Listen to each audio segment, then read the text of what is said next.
ప్రధానుల పేర్లు చీట్లు వేసి 9 గోత్రాల వారికి అర్ధగోత్రపు వారికి ఆ స్వాస్థ్యాలను పంచిపెట్టేశారు.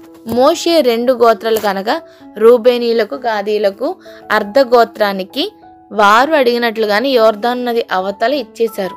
తరువాత లేవీయులు దేవుని మాటను బట్టి వారిలో మిగిలిన 9 గోత్రాల్లో ఏ స్వాస్థ్యమును వారు తీసుకోలేదు. ఎందుకంటే ఇశ్రాయేలు దేవుడని యెహోవా వారితో చెప్పినట్టుగా ఆయనే వారికి స్వాస్థ్యము.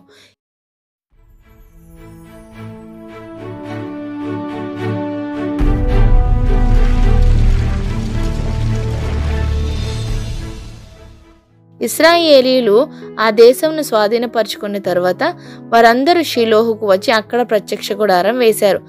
లేవీయులు పితరుల కుటుంబముల ప్రధానులు కనాను దేశంలో ఉన్న షీలోహులో యాజకుడైన ఎలియాజరు, నూను కుమారుడైన యెహోషువ దగ్గరికి ఇశ్రాయేలు గోత్రం యొక్క పితరుల కుటుంబముల ప్రధాన దగ్గరికి వచ్చి, మేము నివసించటానికి పురములను మా పొలములను మాకు ఇయ్యవలనని యెహోవా మోషే ద్వారా ఈ ప్రజలకు ఆజ్ఞాపించారు అని చెప్తారు.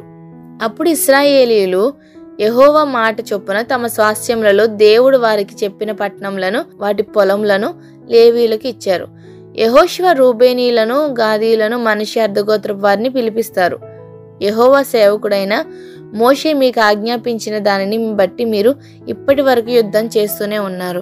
నేను మీకు ఆజ్ఞాపించిన వాటన్నిటి విషయంలో మీరు నా మాట కూడా విన్నారు. కాబట్టి చాలా రోజుల నుండి ఈ రోజు వరకు మీరు మీ సహోదరులను విడిచిపెట్టకుండా మీ దేవుడని యెహోవా ఆజ్ఞను అనుసరించి నడుచుకున్నారు.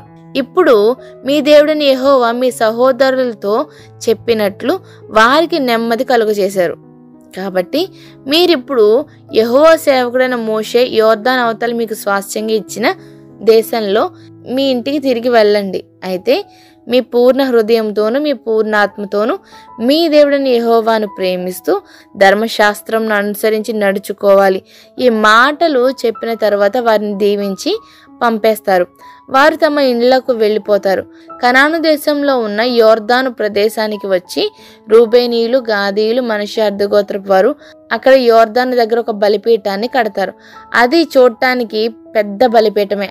మనష్షే అర్ధగోత్రపు వారు కనాను దేశం ఎదుట ఒక బలిపీఠాన్ని కట్టుకున్నారని ఇశ్రాయేలీయులకు వర్తమానం వెళ్తుంది.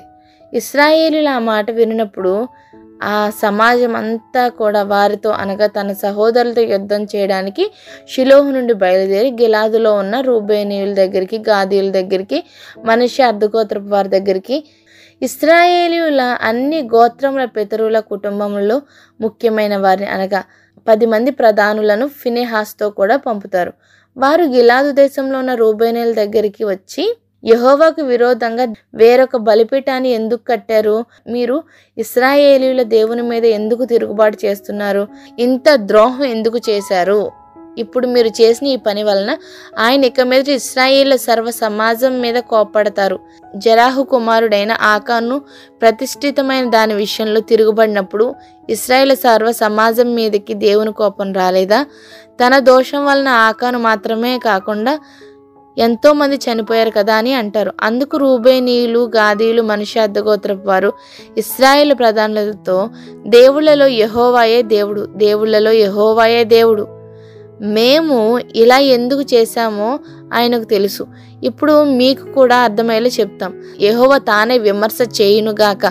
ఈ బలిపీఠాన్ని కట్టడానికి వేరొక కారణం ఉంది. అదేంటంటే రాబోయే కాలంలో మీ పిల్లలు మా పిల్లలతో ఇశ్రాయేలు దేవుడైన యెహోవాతో మీకు సంబంధం ఏంటి? రూబేనీయులారా, గాదీయులారా, మీకు మాకు మధ్య యెహోవా యోర్దాను సరిహద్దుగా నియమించారు కదా. యెహోవా యందు మీకు ఏ పాలు లేదని మీ సంతానపు వారు మా సంతానపు వారిని యెహోవా విషయంలో భయభక్తులు లేని వారుగా చేసేస్తారని భయపడి దాని గురించే దీన్ని కట్టాము.